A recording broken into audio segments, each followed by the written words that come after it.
Muchas gracias a Equaltea por invitarme a poder dar esta charla y compartir con vosotros muchas cosas que he ido cavilando a lo largo de varios años. Yo soy madre, pero cuando era joven y mi hijo acababa de nacer, yo no sabía nada de todo esto y ahora es mayor. Quiero decir que yo no he podido aplicar conscientemente lo que voy a recomendar hoy como soluciones holísticas, sino que, bueno, lo he hecho un poco inconscientemente.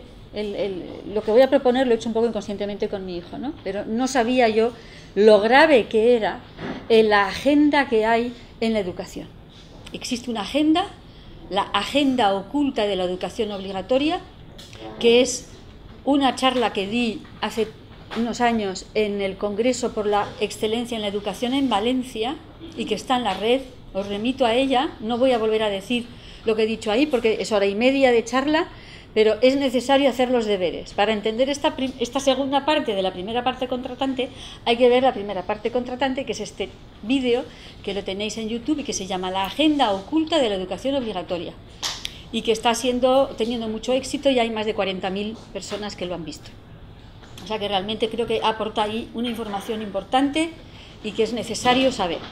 Entonces, he dado varias charlas sobre este tema, sobre el hecho de que el fracaso escolar no es un accidente, sino que está buscado, que es una agenda, que está organizado, está programado, que los chicos salgan del colegio sin saber nada, está programado. Y entonces me he dedicado a decir así no, así no, así no. Entonces hoy voy a dar una charla de así sí, así sí, así es lo que tenemos que hacer. Entonces por eso voy a hablar un poquito de por qué la educación es inmoral y voy a dar soluciones holísticas y por eso vamos a hacer un pequeño taller. Voy a intentar hacer mitad y mitad. Bien. Entonces tenemos que saber, y esto creo que todo el mundo sabe, ¿no?, que las dictaduras tienen 3 pilares, que es el ejército, para imponer firmemente en el exterior las políticas del gobierno, la policía y los servicios de inteligencia, que es otra rama importante del control, porque el servicio de inteligencia es para el control interior, sobre todo, de las personas, y luego está la educación estatal obligatoria.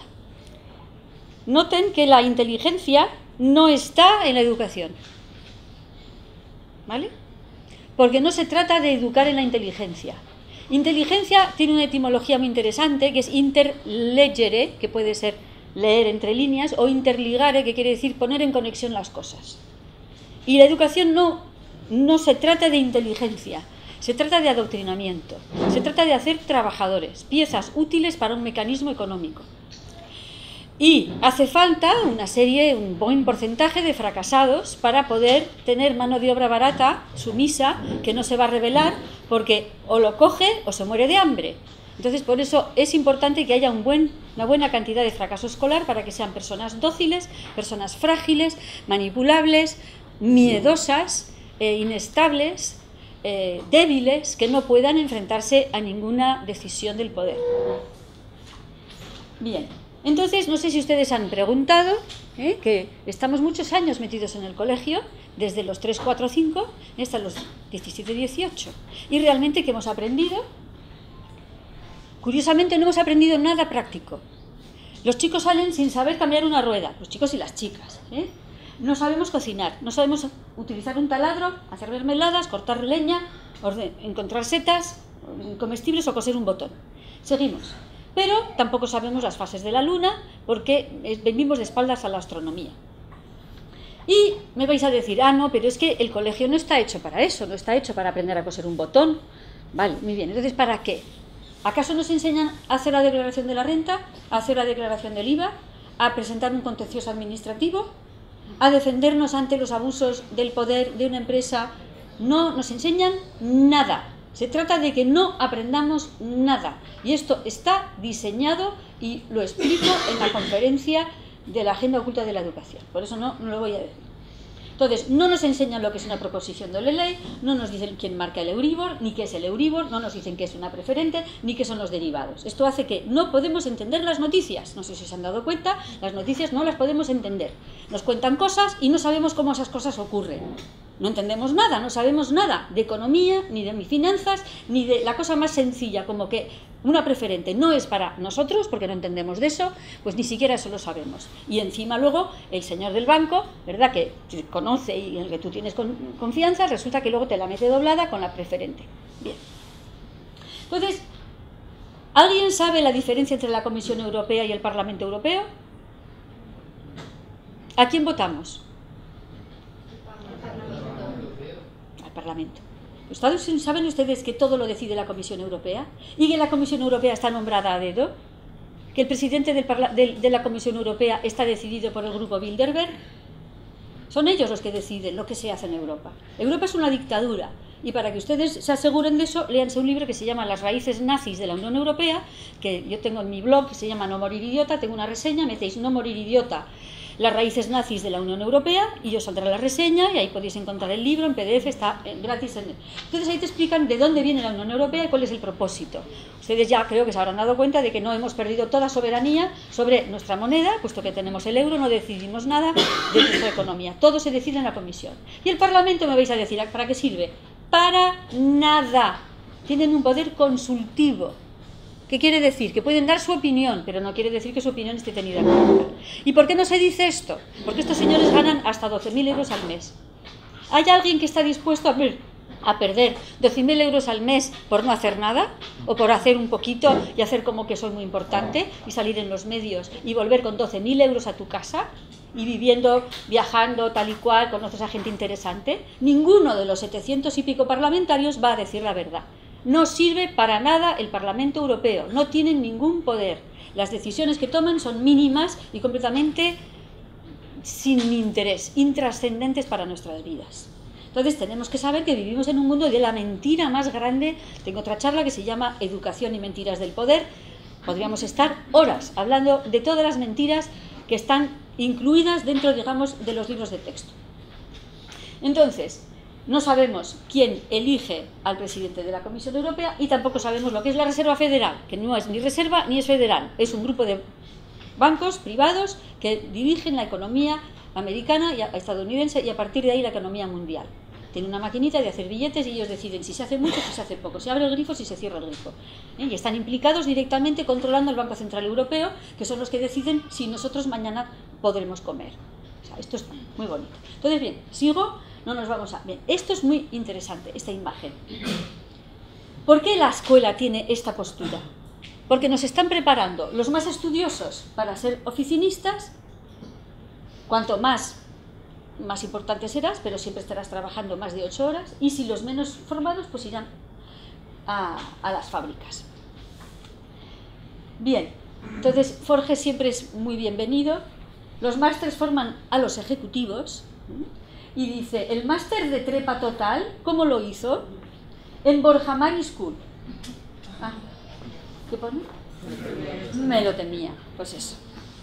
Entonces, en realidad, los másters que cuestan unos 70.000 euros por barba, sirven para hacer la criba, ¿no? Es decir, si tú puedes permitirte tener 70.000 euros para gastarte en un curso que dura 1 año o 2 años, entonces ya entras en la élite, ya vas a tener en la élite de los curritos, quiero decir, ¿no? Porque para ser directivo de un gran banco no necesitas hacer ningún máster, perteneces ya a las castas, a esas familias, ¿no? Bien. Entonces hemos aprendido a estar confinados en un espacio de 8 horas, aprendiendo cosas que pienso que son inútiles, obedezco a horarios absurdos, normativas coercitivas, memorizo cosas que ni entiendo ni comparto, busco complacer al profesor para que me ponga buenas notas, aunque sea abandonando mis ideas propias. Eso significa que renuncio a mi unicidad y busco parecerme al grupo, puesto no hay nada peor que le pueda pasar a un niño que ser un niño raro, porque el colegio sirve para uniformizar. En vez de A, B, C, D, es obedece. Bien, seguimos porque el roto también tiene su miga. Entonces, ¿qué hemos aprendido durante estos tantísimos años?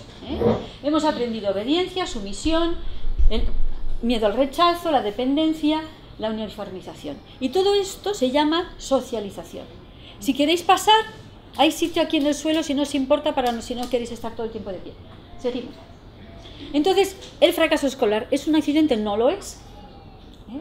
Entonces hay un texto tremendo que también hay que leerlo para entender por qué estamos donde estamos, que se llama Armas silenciosas para guerras tranquilas, que lo encontraréis, lo metéis así tal cual en internet y aparece. Entonces dice: los que se hallaban en 1954, los que se hallaban en posición de poder, habían reconocido que todo era cuestión de tiempo. En solo algunas décadas el pueblo sería capaz de alcanzar y voltear la cuna del poder. Con el transcurso del tiempo y la mejora en las comunicaciones y en la educación, los elementos de las clases inferiores se vuelven aptos para el conocimiento y envidiosos de las buenas cosas que los miembros de las clases superiores poseen. Esto amenaza la soberanía de la élite.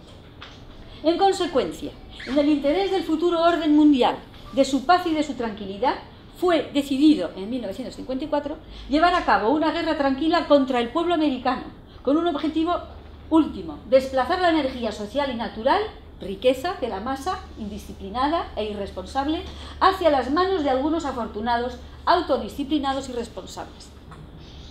A fin de alcanzar una economía totalmente predecible, los elementos de las clases inferiores de la sociedad deben ser llevadas a un control total, es decir, ser puestas a la calle, sometidos al yugo y asignados a un deber social de largo plazo desde una edad temprana, antes de que tengan una oportunidad de hacerse preguntas o cuestionamientos sobre la propiedad de la materia.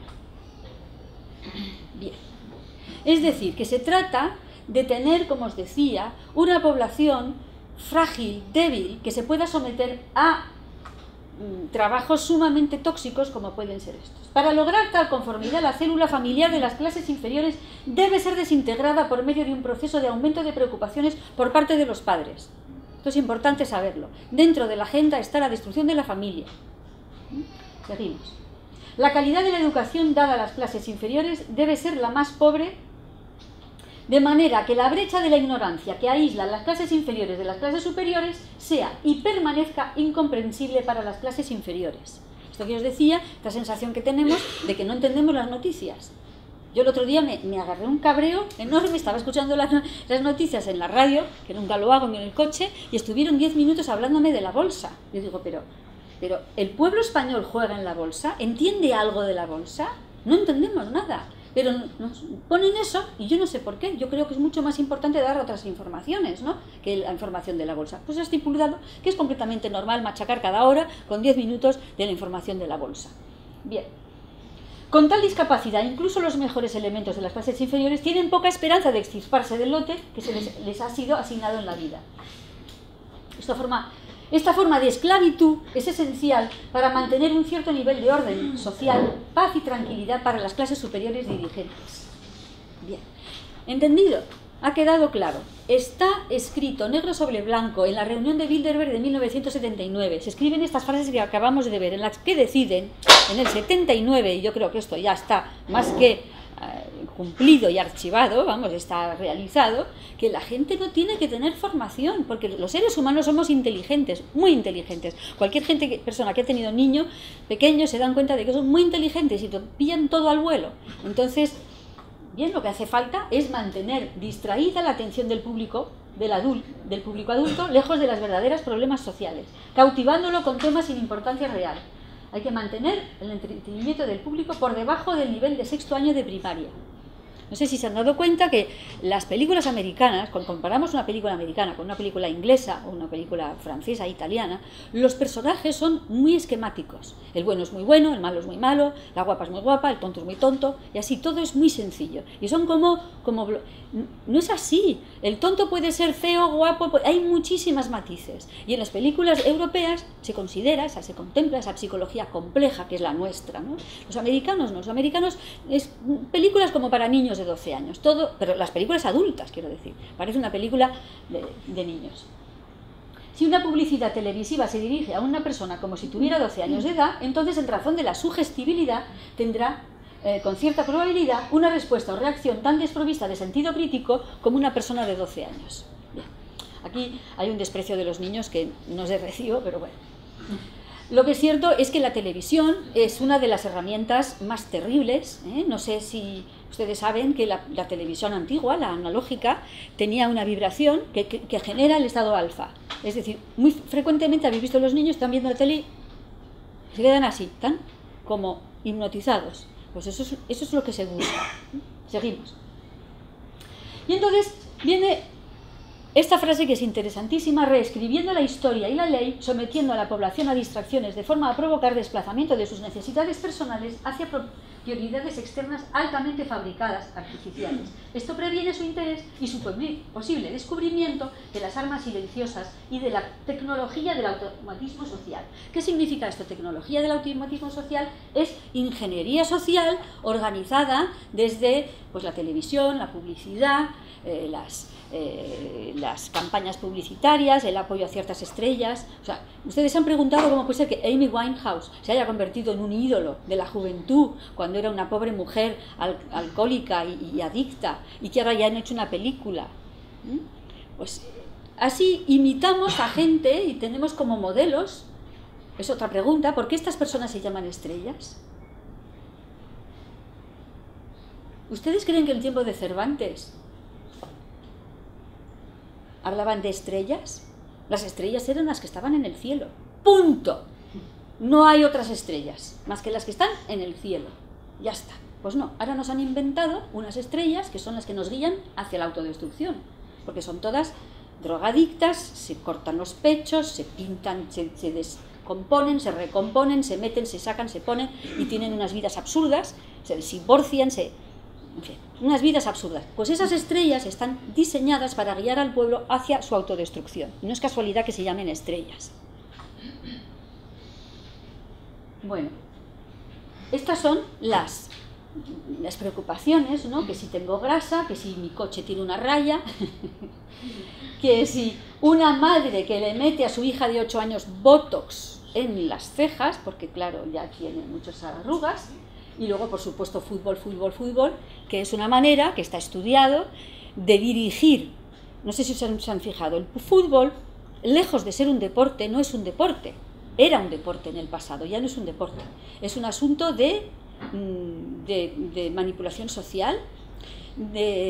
¿Se han dado cuenta el enfrentamiento del Madrid y el Barcelona? Cómo está fomentado, cómo está construido, cuando es una fabricación pura y dura, y te hacen creer que eso es un interés por el deporte, porque el deporte es salud, y es mentira. Los deportistas primero toman muchas drogas, porque si no, no aguantarían lo que hacen, y además, como estamos viendo con Messi, se mueven en el mundo de la corrupción financiera, se saltan las leyes, no pagan los impuestos, entonces son muy poco ejemplares.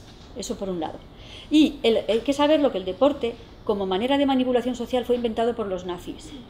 Los soviéticos también lo hicieron bastante, pero sobre todo los nazis. Porque cuando los equipos tienen uniforme, es un tipo de guerra. Tienen uniforme, tienen un himno, tienen una bandera, tienen una estrategia. Es una especie de guerra psicológica, ¿no? O sea, trasladas tu deseo de destruir a tu jefe a través de odiar al del equipo contrario. Es una manipulación así. Hay una transferencia de energía, de frustración, de rabia que tienes tú en tu vida por la situación social, y la transfieres a través del deporte. Por eso tiene esa utilidad, y por eso tiene tantísimo poder, y por eso se pueden saltar las reglas y pueden no pagar los impuestos que deben millones siempre a la Seguridad Social y Hacienda, y a ellos no les pasa nada. Bien, entonces, ¿cómo se consigue que la gente esté sumisa, etcétera? Pues comprometiendo sus mentes y espíritus, saboteando sus actividades mentales, proveyendo programas educativos de baja calidad en matemáticas, lógica, diseño de sistemas, economía, y desmotivando su creatividad. Este es el plan de la educación. Por eso no nos sorprendamos cuando los niños van al colegio, están muchísimas horas, no aprenden nada, y encima cuando vienen a casa tienen que hacer deberes. Eso es absurdo, no tiene ningún sentido tener que hacer. Lo lógico es que haya tiempo para todo, para jugar, para practicar, y además todo es a través de lo libresco. Pasamos. Bueno, esto forma parte, es decir, lo horrible de la educación, el que se ha escapado a eso, se remata en la televisión. Seguimos, es un machaque. Comprometiendo sus emociones, aumentando su egocentrismo y su gusto por las actividades emocionales físicas. Esto es manipulación social. Esta gente ha perdido por completo su ser divino, que tenemos todos. Cuando te metes en esa masa, ellos se creen que se lo están pasando muy bien, y en realidad están perdiendo su unicidad. Somos todos diferentes. ¿Seguimos? Entonces, aquí esto es terrible, multiplicando sus confrontaciones y ataques emocionales. Agarraros, violación mental y emocional por medio de un estancamiento constante en la violencia, la guerra. ¿Seguimos? ¿Seguimos? El sexo en los medios de comunicación social, en particular de televisión y los periódicos. Es decir, que hay un programa para que, por eso hay tanta violencia en los juegos de los niños, en la televisión, en las películas. Si cogemos las películas de los años 50 y cogemos las películas de ahora solo hay bombas, asesinatos, pistolas, destrucción, explosiones, persecuciones, rompen coches, están todo el tiempo. No sé si conocen esto. Miley Cyrus, o Miley Cyrus, no sé cómo se pronuncia en inglés, ya no me acuerdo, estrella de Disney.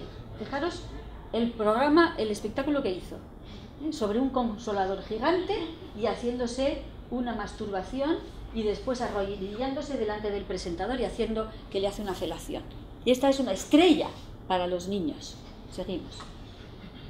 Dándoles en exceso lo que ellos desean. Junk food, comida basura para el espíritu, y privándoles de lo que realmente necesitan. Todo esto se dice en 1979. Ahora podríamos hacer, pero no lo voy a hacer, un barrido de todo lo que pasa en la sociedad, en los niños, en las películas, en los jueguitos. Entonces, bueno, esto, por ejemplo, cuando yo era niña, las películas de terror eran películas de terror y no se podían confundir las películas de terror con las otras películas, eran muy diferentes. Ahora, las películas de terror y las películas normales, yo no puedo ir al cine porque lo paso muy mal, no me gusta nada de lo que ponen, siento que me están haciendo este tipo de magia negra, podríamos decir, de destrucción. Entonces, la televisión, esta es la idea que nos venden. ¡Qué bonito! Mamá, vamos a ver una película todos juntos. Vamos a sentarnos con una Coca-Cola, unas palomitas y vamos a ver unas películas. Bien, la cena, para lograr el control total de la sociedad, dice siempre este documento, la célula familiar de las clases inferiores debe ser desintegrada. ¿Sabes? Porque en realidad la televisión es esto. ¿Esto? ¿Seguimos? Es decir, el niño solo delante de la televisión. Y luego hay que saber que la televisión, de nuevo volvemos al mundo del Tercer Reich, el primer programa de televisión, si bien como máquina, como instrumento, es una fabricación de unos americanos, como empieza a utilizarse como ingeniería social, es con los alemanes. Y esta es el primer programa de televisión, que es de 1935. Entonces, en 1935 los alemanes no tenían televisiones en sus casas, pero iban a centros sociales y donde se les invitaba a asistir, o a lo mejor incluso se les obligaba, no lo sé exactamente, y entonces ya termina, este es el programa de tal y cual, Heil Hitler, dices. Bien, entonces, el señor Alan Watt explica el origen de la televisión, que me encanta esta explicación, porque lo vive él en sus propias carnes cuando es un niño. Él vivía en una zona de obreros de la minería, de Inglaterra, y entonces los obreros cobraban por semanas, y no tenían derecho a tener tarjetas de crédito ni tener línea de crédito en el banco. No existía el crédito para los pobres, digamos, los trabajadores. Pero de repente el Estado inglés, el gobierno inglés, decidió que sí, que para comprar un televisor sí. Entonces tomaron una partida enorme de televisores de segunda mano americanos, los adaptaron a la electricidad inglesa, y entonces para eso sí permitieron vender a crédito la televisión. Entonces él decía que cuando él era niño, los fines de semana, todo el mundo iba al campo, a la pradera municipal, al parque municipal. Y es ahí donde hablabas con tus vecinos. Le decías a uno que te viniera a arreglar el tejado, al otro que sí, bueno, vale, y entonces tú me arreglas no sé qué de la fontanería, no sé. Ahí se hablaba de política, municipal, internacional, conocías a tu novia. Bien, y había un intercambio profundo y una interconexión de la sociedad.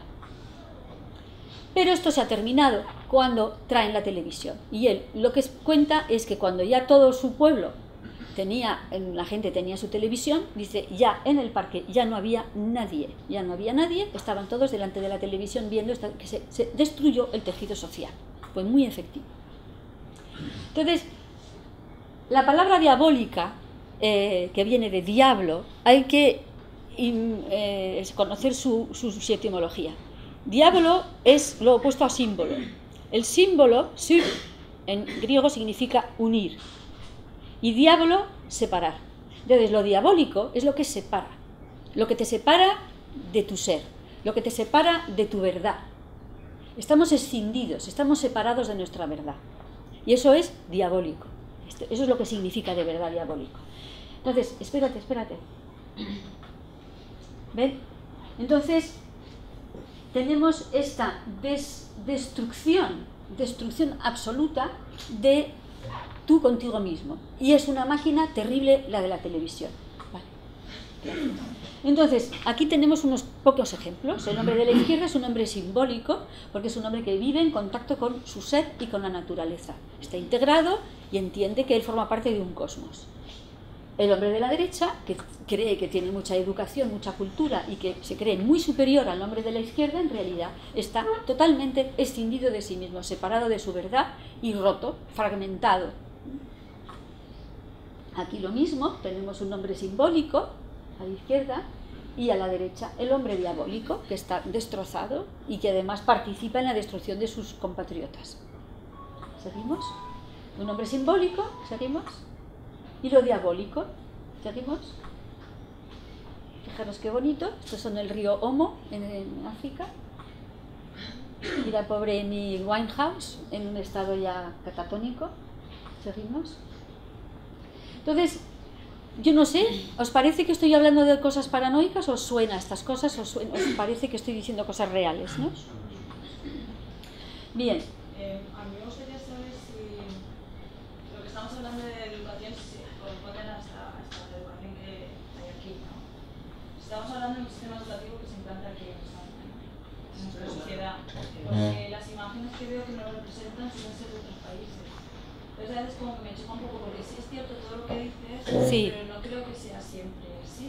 No creo que sea algo que... O sea, creo que al mismo tiempo también el ser humano es más inteligente que todo esto y al final lo que ha fallado la educación, que es la formación, está generando necesidad de formarse y ahora hay una era de la formación y todo el mundo quiere aprender y todo el mundo enseña lo que sabe. Claro. Sí, pero hay que saber, yo creo que para entender la urgencia por la cual no solamente tenemos que empezar, sino que tenemos que hacerlo realmente, me alegro de que tengas esa sensación tan optimista. Yo, dependiendo de los mundos en los que te mueves, yo no estoy tan optimista. A lo mejor a tu alrededor ves a mucha gente que se está preocupando por formarse de otra manera. Yo en mi entorno no lo veo. Mi cuñada, con su bebé de 2 años, le viene a casa de familiares, pone al bebé de 2 años enfrente de la televisión. Y cuando decimos, bueno, vamos a ver las noticias, coge al niño y lo pone delante de una maquinita que se ha traído en el bolso para que el niño siga quieto ahí.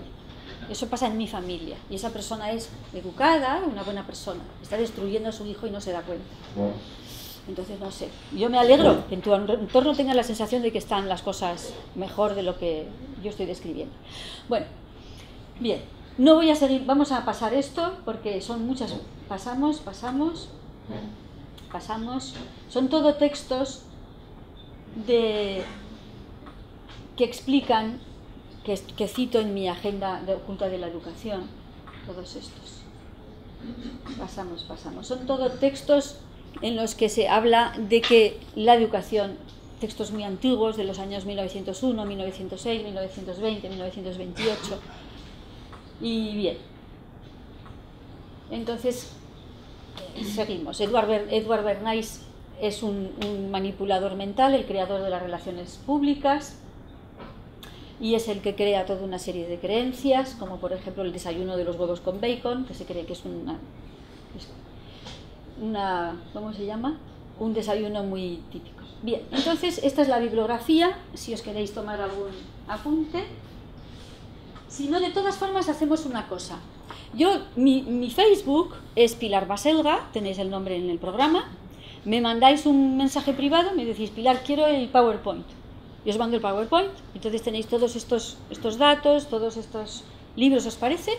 Y así vamos pasando. Porque quiero pasar a...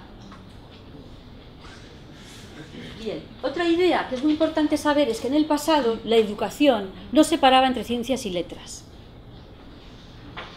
No separaba entre ciencias y letras, se estudiaba todo junto. Se estudiaba primero en el trivium, gramática, retórica, dialéctica, seguimos. y en el nivel superior, aritmética, geometría, astronomía y música. Esto era la formación de la gente culta en el pasado. Esto ha desaparecido, ¿eh? No queda prácticamente nada de todo esto. ¿Seguimos?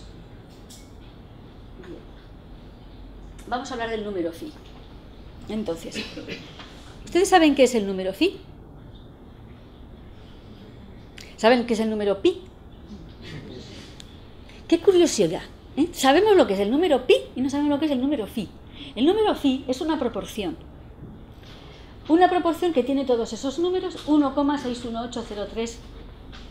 Seguimos, vamos a poner la próxima.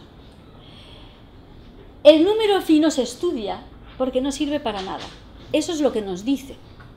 El número pi te sirve para calcular superficies, áreas, etc. Es un número, digamos, práctico. Pero el número phi resulta que no sirve para nada. Eso es lo que nos quieren hacer decir. Entonces, ¿cómo se consigue un rectángulo áureo? Es decir, un rectángulo que tiene la proporción áurea. Áurea significa de oro, que es la proporción divina. Tenemos un cuadrado, cogemos la mitad de uno de los lados, con un compás vamos hasta este punto y bajamos aquí. Y tenemos un rectángulo que se forma de un cuadrado y de un rectángulo. Este rectángulo también es áureo. Está formado de un cuadrado y de un rectángulo.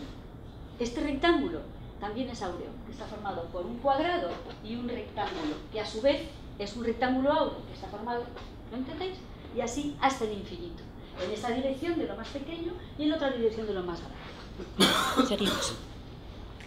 Entonces, qué casualidad que el rectángulo áureo, que es la proporción áurea, que es la proporción divina, es la proporción de nuestra tarjeta de crédito y de la cajetilla de tabaco. Ya van viendo los tiros, ¿no? ¿Por qué le van a dar una forma tan bella a un objeto? Para que tengamos ganas de usarlo, para que nos relacionemos bien con ese objeto. Si ese objeto es feo, nos va a costar más relacionarnos con él. ¡Qué casualidad! Esta proporción es sabida desde hace miles de años. Es la proporción de la pirámide de Keops, ¿eh? La relación entre la hipotenusa y uno de... Bueno, yo no conozco el nombre de exactamente cómo se llama esto. Bien. La proporción áurea está en la pirámide de Keops. En nuestras caras, todos son rectángulos áureos con más rectángulos áureos. ¿Qué son estas curvas? Estas curvas son, ¿veis? Empezamos con una curva que está dentro del cuadrado original, va al otro cuadrado, a este cuadrado, a este cuadrado, a este cuadrado, ¿veis? Y lo vamos haciendo. Todo el cuerpo está en la proporción. Pasamos al siguiente. La relación de la mano en relación al antebrazo es el número phi. La de las falanges con los dedos es el número phi. Aquí lo tenemos. Y si conocéis la serie de Fibonacci, también está la serie de Fibonacci incluida dentro de la proporción. Seguimos. Entonces, ¿por qué el número phi no nos lo enseñan? Porque es la expresión de la armonía universal, que está en todas partes y está en nuestro cuerpo, en nuestras manos, en nuestras proporciones. Es la manera que tiene Dios de hacerse visible. No se trata de hablar del Dios de la Iglesia católica o del Dios de la Iglesia musulmana. Me estoy refiriendo a ese otro Dios, si lo habéis conocido o lo sentís, que sería la armonía universal. ¿Vale? Entonces, el triángulo, estábamos hablando del rectángulo áureo. Ahora está el triángulo áureo, que así no sé si lo veis. Dentro de un pentágono es decir, de 5 lados, hacemos una estrella de 5 puntas. No sé si sabéis que en el esoterismo, en la cábala, en todo el mundo de la simbología, el número, la estrella de 5 puntas es el símbolo del ser humano, porque tenemos 2 piernas, 2 brazos y una cabeza, 5, y representa también el ser humano integrado en los 5 elementos del universo. Dentro de este triángulo, perdón, esta estrella, la estrella de 5 puntas es en realidad una serie de triángulos áureos. Esto es un triángulo áureo, esto es un triángulo áureo, Y dentro de esta estrella de 5 puntas tenemos una infinidad, pasamos al siguiente, no sé si lo alcanzáis a ver, de estrellas que están como unas dentro de otras, porque claro, si dentro de esta y todas estas, dentro de esta también hay un montón. Bien. Bueno, entonces, para esto lo digo porque, no sé si habéis hecho mandalas. Bueno, mandalas son dibujos de perfección áurea que los vas haciendo con un compás. Y es precioso, a los niños les encanta y es sumamente agradable y sanador, y lo recomiendo, hacer mandalas. Y uno de los mandalas los puedes hacer, pues eso, con un compás, con un círculo, con un cuadro, y empiezas a hacer, pones colores, y te acaban haciendo unas flores preciosas, unas estrellas. Entonces, bueno, se trata de dividir la esfera en cinco partes, ¿vale? Bien, ¿seguimos? Y fijaros qué increíble, cuando partimos una manzana, por el ecuador aparece la estrella de 5 puntas. Es decir, que aquí hay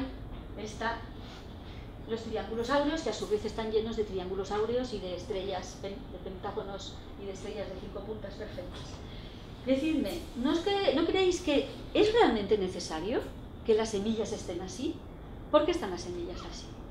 No pueden estar de cualquier manera, un montoncito. ¿Por qué tienen que dibujar? Porque es más óptimo. Es muy difícil contestar a eso, pero así es. Es decir, el mundo, la vida, la creación, el misterio de la vida, busca la perfección de la proporción áurea. Es precioso. O sea, vivimos en un mundo de gran belleza, pero todas las imágenes que os he mostrado antes lo que buscan es alejarnos de esa belleza. Porque ¿esto qué es lo que nos hace? Esto nos hace creer en Dios, es decir, en que existe una armonía universal que es la que permite que las cosas sean tan bellas, que todo está en su sitio. Seguimos. Por ejemplo, en las plantas. En las plantas, las flores suelen ser proporción áurea, número phi. ¿Seguimos? Bien. Esto es otra cosa que tampoco nos han explicado. Yo soy profesora de Historia del Arte. A mí nadie en ningún momento me ha explicado por qué el arte oriental es así. ¿Por qué el arte oriental es así? Los sufíes es una rama, digamos, muy filosófica del Islam. ¿Bien? Entonces, ¿por qué la decoración y la arquitectura, digamos, islámica, tiene estos dibujos? Porque según la religión islámica, el ser humano no puede representar, o sea, el artista musulmán no puede representar seres humanos ni animales, porque eso han sido creados por Dios. Y no puedes competir, tú no puedes crear como si fueras Dios. Entonces tienen prohibido toda la representación figurada. No veremos nunca caras ni siquiera flores, pero sí que vemos la representación del número phi permanentemente. Es decir, que el arte musulmán lo que hace es hacer visible la armonía universal, es hablar de Dios a través de la geometría. ¿Me explico? No es simplemente que como se aburren, ¿no? Como se aburren, pues entonces lo tienen que hacer así y están ahí haciendo rayas. No, el maestro arquitecto sufí, que es un filósofo y que se dedica a la meditación y a estar en contacto con la belleza universal, con la armonía universal, lo que busca es hacer diseños que expresen la belleza universal, la armonía universal, que expresen a Dios. Y sus ayudantes, sus trabajadores, van a obedecer, a seguir. A lo mejor alguno de sus operarios pues llegarán a ser maestros, no todo el mundo, pero confían en que el maestro sabe lo que está haciendo. Entonces, pues, esa es la... ¿Seguimos? Vamos a seguir. Bien, entonces esto es muy interesante.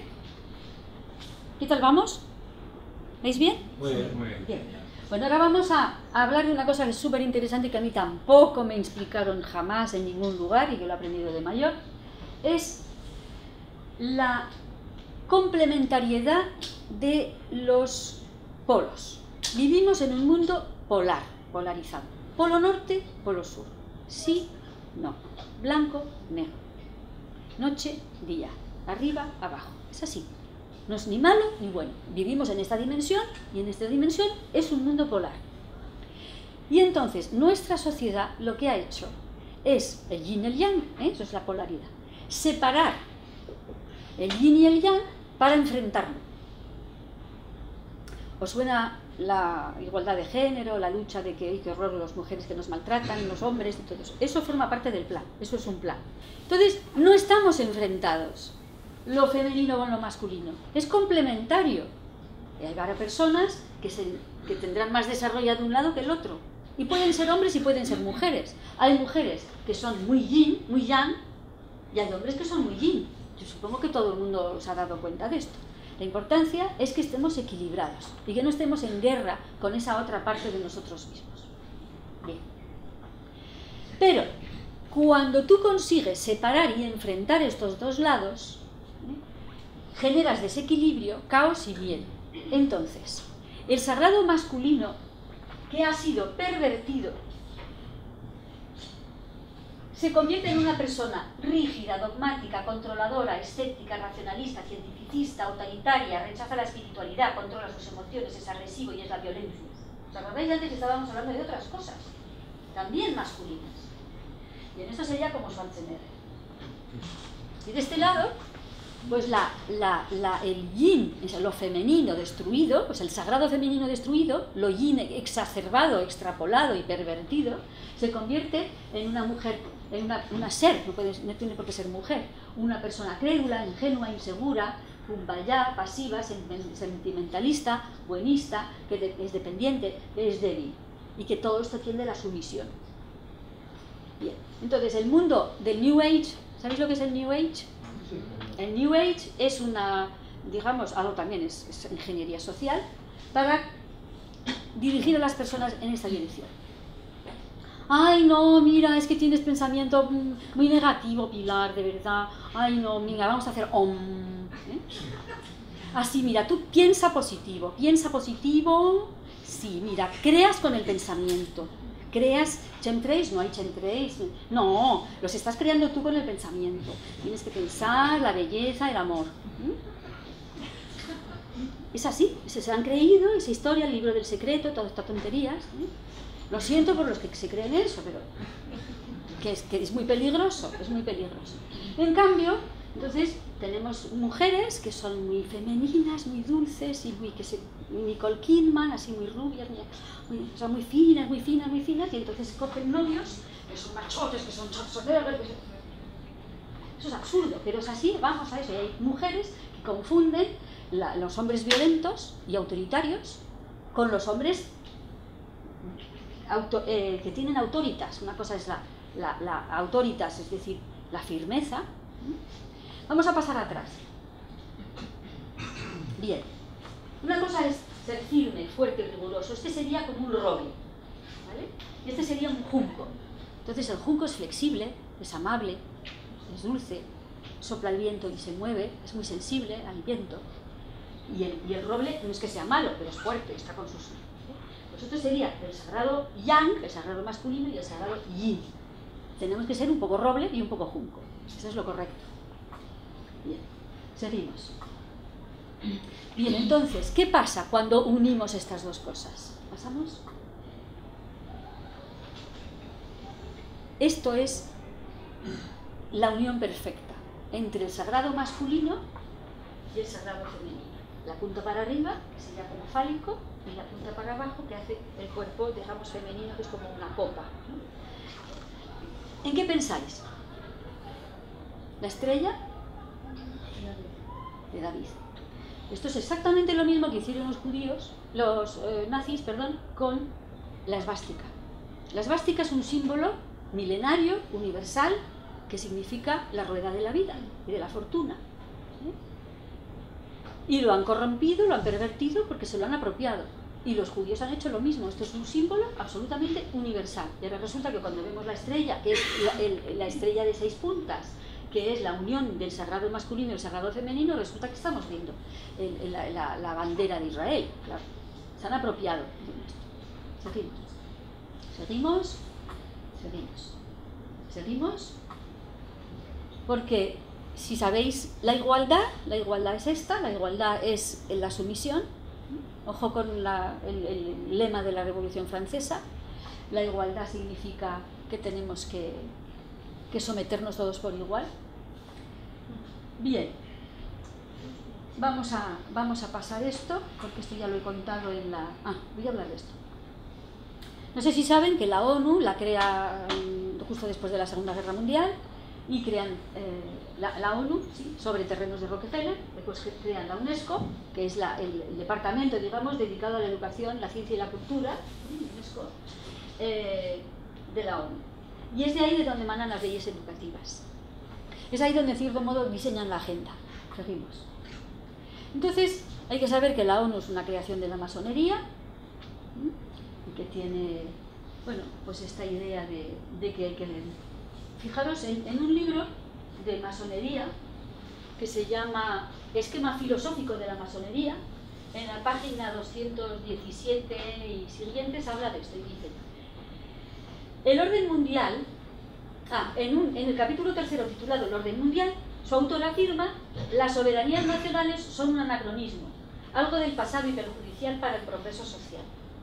La masonería siempre ha buscado la instauración de un gobierno mundial supranacional con la intención de controlar la sociedad y la política internacional. Para ello es necesario crear un orden mundial con un gobierno mundial instalado en las Naciones Unidas, que es una creación de la masonería. Esto está dicho en un libro de masones, que ellos son los que escriben que lo han hecho ellos. ¿Seguimos? Y resulta que en un libro de Vicens Vives encontramos todo un capítulo dedicado al gobierno mundial, eso que he marcado ahí, y pone: cada día constatamos que las instituciones políticas actuales son poco útiles a la hora de solucionar los retos que tenemos planteados, y debemos plantearnos la conveniencia de un gobierno mundial. Yo cuando leí esto, pues ya estaba pues en contacto, como les dije, con Vicens Vives, y me han pedido disculpas.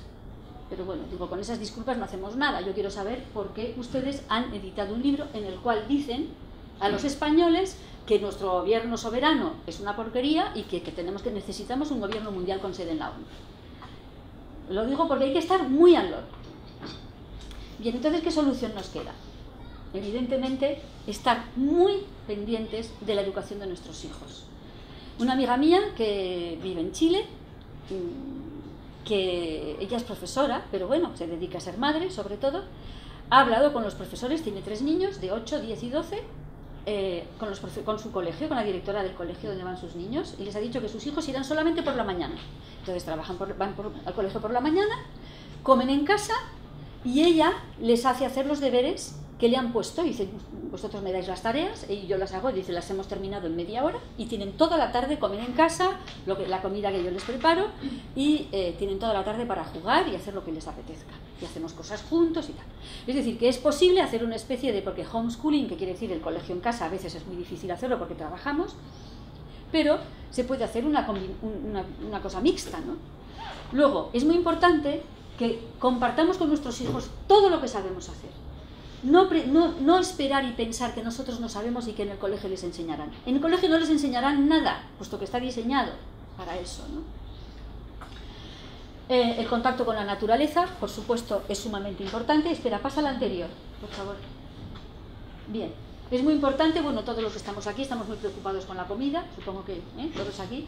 Entonces es muy importante que los niños aprendan a comer bien, que aprendan lo que es bueno, lo que es malo, que no les demos chuches, que no les demos porquerías de esas, que aprendan desde niños lo que está bien y lo que está mal, por qué está bien, que aprendan a cocinarse sus cosas, leer con ellos los libros, descubrir con ellos cualquier cosa, pedirles que hagan. ¿Sabéis que se desbancó el trabajo de los niños? ¿Sabéis por qué? Porque los niños aprendían muchísimo. Los niños son muy curiosos, ¿no? Entonces aprendían mucho con sus padres. Entonces lo que hicieron es prolongar, o sea, adelantar la escolarización y prolongar la escolarización para que tuvieran menos contacto con sus padres, de manera a impedir que el niño aprendiera con sus padres todo lo que hacían, todo lo que sus padres sabían, fuera lo que fuera, no digo nada. De hecho, fijaros, la mayor parte de los grandes cocineros, ¿habéis visto? ¿Y usted dónde aprendió a cocinar? Ah, mi madre, o ah, mi padre, o ah, mi abuela, siempre. Porque, claro, las cosas que son de la tradición, como es la cocina, pues las aprendes es la mejor, la pasión, ¿no?, que aprendes en casa. Entonces, ahora voy a dar soluciones holísticas, que lo podemos hacer o en casa, o si somos en el colegio, o si tenemos acceso al colegio de nuestros hijos, que sería lo siguiente. Las aulas, como pueden ver, tenemos 4 paredes, ¿no? Entonces hay una pared que son ventanas, una pared que es, digamos, lugar de proyección o pizarra, y luego nos quedan 2 paredes. En este caso está un poco complicado, pero se podría hacer, porque tenemos esas 2 paredes. Entonces tenemos 2 cosas muy importantes, que es el tiempo y el espacio. Estamos todos de acuerdo, ¿no? Entonces, eso lo podemos hacer en casa y lo podemos hacer en el cole, como decía. Entonces podemos decir, aquí vamos a hacer la línea del tiempo. Entonces, podemos decidir si ponemos el paleolítico primero o si reducimos el paleolítico, pero pongamos. Vamos a poner para que los niños tengan en la pared las distintas etapas. Y entonces los niños tienen que buscar qué había en el paleolítico. Mamuts, pues van a buscar, recortan la foto del mamut y la pegan. Y tienes toda la pared, os imagináis todas las épocas históricas, las ven en la pared, que los griegos, que Fidias, que las pirámides, que los romanos, las Edades Medias, y van poniendo, y cada año es diferente, porque el profesor, o los padres, o la madre, o el padre, o el tío, porque también si eres tío y no tienes hijos, también lo puedes hacer con tus sobrinos, decidir, bueno, pues este año vamos a hacer una pared dedicada a la arquitectura, o bien, vamos a dedicarla a la navegación, cómo navegaban en tiempos de los egipcios, cómo navegaban en la Edad Media, que aparece el astrolabio, que aparece las carabelas, que llegan, eso sería el tiempo. Y en otra pared tenemos el espacio. Entonces el espacio sería el mapamundi. Recortamos, tenemos que hacer el mapamundi clásico, podemos, con América, Europa, África, Asia y Australia. Y ahí pues empezamos a decir, bueno, pues este año vamos a interesarnos por los escritores. Entonces buscamos a ver quién era un importante escritor. Shakespeare, ¿dónde era Shakespeare? Inglés, ¿dónde está Inglaterra? Ahí, venga, pues ahí ponemos la cara de Shakespeare. Y recortamos, pues yo qué sé, un poema de Romeo y Julieta o algo así, lo que sea. Pues, ¿lo entendéis lo que quiero decir? Ahora, nos vamos a dedicar este año a la música. A ver, ¿cuál es la música importante en no sé dónde? Ah, mira, o los instrumentos, el banjo. ¿De dónde viene el banjo? Ah, del sur de los Estados Unidos. ¿Dónde está el sur de los Estados Unidos? Ahí, recortamos la foto del banjo y la ponemos ahí. La guitarra aquí, el sitar aquí, el violín aquí. Una pregunta. ¿De dónde era Stradivarius? Tú no digas nada. Que ella es profesora de música. ¿De qué país? Italia. ¿De qué ciudad? Cremona, muy bien. ¿Veis? No lo sabemos. Bien, no importa. No pasa nada. Pero digo, todo el mundo sabe que Stradivarius es un gran fabricante de violines. Deberíamos todos saber dónde ponerlo en el mapa. ¿Me explico? Quiero decir que con juegos muy sencillos, ¿esto qué significa? Además, imaginaros, no sé si hay profesores aquí, que tenéis una clase en la que hay niños de otros países. Y esos niños vienen de otros países, pero sus compañeritos no saben de dónde vienen. Entonces, podemos hacer, si hay muchos niños, pues ponemos John. ¿De dónde viene John? De República Dominicana. Pues ponemos John en el mapa República Dominicana. Y luego viene otro de China. Y entonces de repente ven esos niños, ¿de dónde vienen? ¿Dónde están? ¡Ay, va, qué lejos están tus padres! ¡Ay, va, no sé qué! Y entonces empiezan a ver otras relaciones, ¿no? Bien. Entonces, la línea del tiempo y la línea del espacio. Podemos hacer un plano del espacio. Por ejemplo, decimos, bueno, las comidas. ¿Qué comen? ¿Qué comen? Este año nos vamos a centrar sobre las comidas. ¿Qué comen en Asia? ¿Qué comen en África? ¿Me explico? Es infinito. Y además lo podemos hacer cada año diferente, con diferentes niveles. Lo podemos hacer a nivel más sencillo cuando son más chiquititos, y cuando ya son más mayores, pues afinar un poco más, ¿no? Bien, entonces ahora voy a necesitar a 12 personas. Es muy fácil, ¿eh? Simplemente necesito que 12 personas vengan aquí. Bien. A ver, después, ¿de Egipto quién viene? Grecia, muy bien. Recordad que Cleopatra era griega, pero sería con Julio César, que era romano. ¿Quién viene después de Grecia? Roma, muy bien. Después de Roma, ¿qué viene? El Imperio Bizantino. El Imperio Bizantino es muy largo, empieza con la caída de Roma, el Imperio de Roma, y nace el imperio de Bizancio, que es Constantinopla, Istambul, ¿vale? Y dura 1000 años. Bien. Después de más o menos, ¿quién viene después? ¿Del imperio bizantino? Claro, la Alta Edad Media y la Baja Edad Media. ¿Vale? Claro, es que he tenido que hacer dos porque la Edad Media es muy larga, muy larga, muy larga. Empieza en el 400 y termina en el 1400. Son 1000 años. Entonces, luego con mis alumnos, eso lo relleno. A ver, después, ¿qué viene? ¿Qué viene? Termina la Edad Media y empieza... ¿Qué empieza? El Renacimiento. El Renacimiento. Poneros bien juntitos. Después del Renacimiento viene el Barroco. Muy bien, se pone aquí el Barroco. Después viene el siglo XVIII. ¿Vale? Después, vosotros lo tenéis muy fácil, el siglo XX. ¿Veis? ¿Por qué hago esto? Primero, aquí ya tenéis toda la línea de historia, ¿no? Toda la línea del tiempo. Entonces empezamos, prehistoria, Mesopotamia, Egipto, Grecia, Roma, imperio bizantino contemporáneo de la Edad Media, Renacimiento, Barroco, siglo XVIII, siglo XIX y siglo XX. Aquí, ¿por qué he puesto los siglos? Porque pasan muchas cosas y entonces no podía poner una cartulina porque hubiéramos sido 80 personas para poner todos los detalles. Entonces, ¿esto qué permite? Que entre todos construyamos una línea del tiempo. Y aquí nadie se siente ofendido porque unos ayudan a los otros. Yo no sé quién sabe y quién no sabe de historia, no me importa. Lo que sé es que ahora todos nosotros conocemos la historia, la línea del tiempo. Seguramente que alguno de vosotros, pues, a que lo teníais bailando, a que no sabíais dónde poner. ¿Por qué os creéis que esto es así? Porque nos educan como si fuéramos rodajas, como si fuéramos un sándwich, ¿no? Todo rodajas. Estamos rodajas de salchichón, rodajas de jamón, de queso, todo rodajas. Y no tenemos el bocadillo entero, o sea, el pan.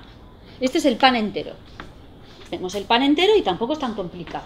¿Cuánto hemos tardado en hacer la línea del tiempo? Ahora, si yo hubiera hecho una clase de 1 hora para que vosotros os acordarais, hubiéramos estado un montón de tiempo. No hace falta. Entonces, yo esto lo hago con mis alumnos y entonces empiezo a sacar tarjetas.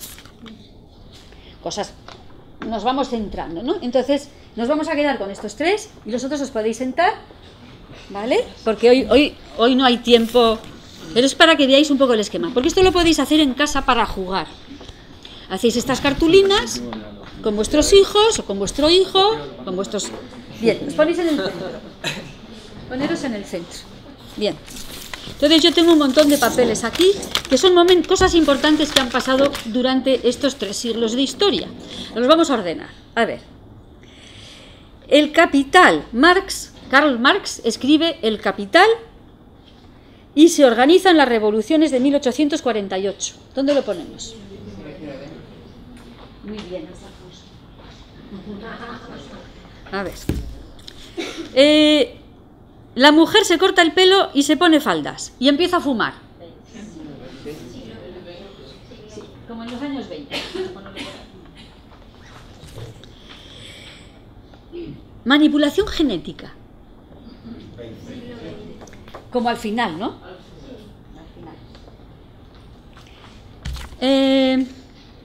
Nacimiento de la masonería. 1726 más o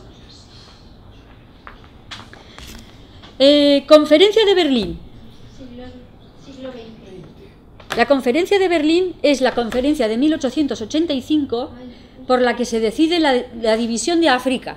Cogen un mapa y dicen, con rayas, con una tiralíneas, y de repente en África pasa la línea por el medio de la caseta de un señor, ¿no? Que no sabe, cuando va a casa de su abuela, resulta que está en otro país. Bueno, pues aquí. Guerra Civil Española. 36. Teléfono, telégrafo, televisión.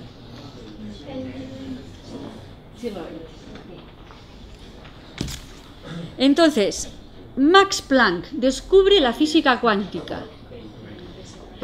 ¿Alguien puede saber la fecha más o menos? 1905. es muy importante ese descubrimiento porque pasan muchas cosas a raíz de eso. Los vuelos espaciales.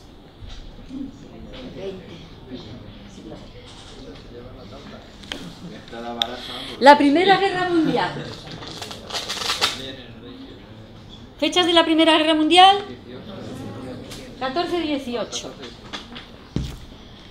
Pompeya y Herculano. Descubren las ruinas de Pompeya y Herculano. Empieza el neoclasicismo. 1748, 38-48. Revolución Francesa.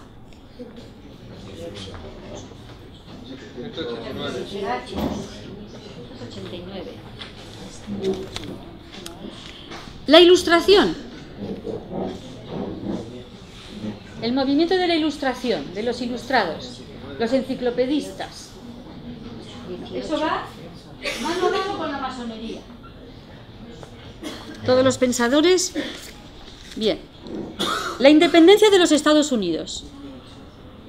1776. Estas son fechas súper importantes. Segunda Guerra Mundial. La Segunda Guerra Mundial, 39-45 del siglo XX. El dominio naval británico. 18. Sí, señor. En el 18. La explosión de los nacionalismos. 19.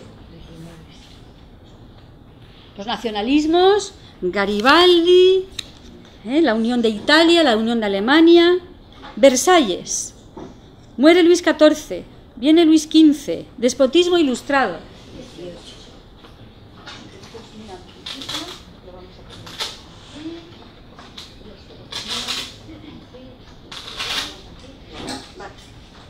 La máquina de vapor, el tren.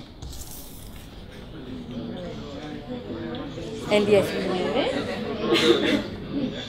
Todo 19 ya, chicos. El romanticismo. Bien, Napoleón. El siglo XIX empieza con las guerras de Napoleón. Bien, entonces tenemos así, muy sencillamente, el resumen del siglo XVIII. Fijaros qué genial. Es el momento en el que nace la masonería, momento de la Ilustración que favorece los valores de la Revolución Francesa. Empieza también el despotismo ilustrado, Luis XIV, Versalles. Se descubre Pompeya y Herculano. Eso cambia por completo la decoración de las casas, porque empiezan a copiar la sencillez del estilo y se crea el neoclasicismo. Francia va disminuyendo de poder y al final viene el imperio británico y el dominio naval. Nacen los Estados Unidos, la independencia de los Estados Unidos, y se organiza la Revolución Francesa y se corta la cabeza del rey. Bien. En el siglo XIX empieza con Napoleón, que viene de la Revolución Francesa, pero empiezan las máquinas de vapor. Eso va a hacer una revolución industrial porque empiezan las máquinas y entonces ya la industria es diferente, empieza la industria, empieza el tren, los transportes, la gente se desplaza, viaja. Entonces, como hay industria, pues hay obreros y los obreros están muy enfadados porque los tratan muy mal. Y entonces Karl Marx escribe El Capital y se organizan las revoluciones, ¿vale?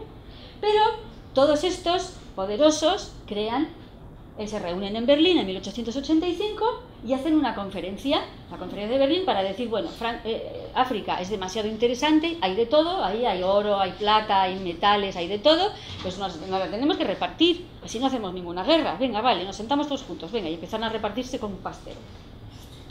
Al mismo tiempo nacen los nacionalismos y se une Alemania, que eran, digamos, como land, países diferentes, e Italia también, y eso, todo eso se acompaña de música de Wagner, el romanticismo, tenemos a Schubert, tenemos a Chopin, y entonces llegamos al siglo XX, que empieza con un descubrimiento increíble, es que todo lo que vemos es 99% vacío. Max Planck, la física cuántica, y que esto, que lo vemos tan duro, y esto, que lo vemos tan duro, resulta que es 99% vacío, porque es el átomo y ahí no hay nada, más que un núcleo muy pequeño y unos electrones que giran a toda velocidad. Cuando los pintores, como Kandinsky, se dieron cuenta de que lo que estaban viendo no era la realidad, que estaba ocurriendo otra cosa que ellos no podían ver, decidieron que iban a hacer visible lo invisible. Y ahí nace el arte abstracto. El arte abstracto está relacionado con Max Planck, con el descubrimiento del vacío del átomo. Fijaros qué cosa más interesante.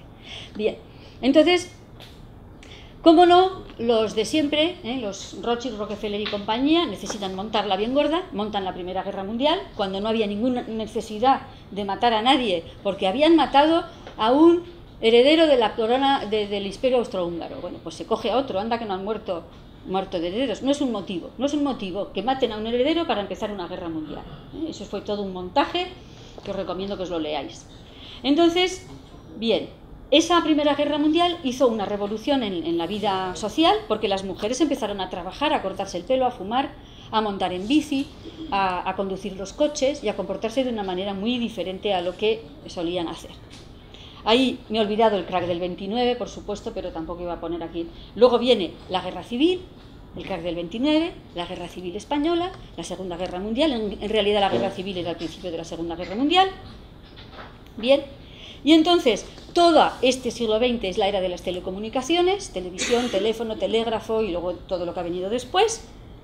La época de la manipulación genética y de los viajes al espacio. Si vuestros hijos consiguen esto, ya no hace falta más, quiero decir. Luego ya vamos, estamos haciendo una cómoda y vamos llenando los cajones. ¿Habéis visto la cómoda, no? Bien, pues luego cogéis cajón por cajón y lo vais llenando a gusto del consumidor. ¿Os ha gustado este juego?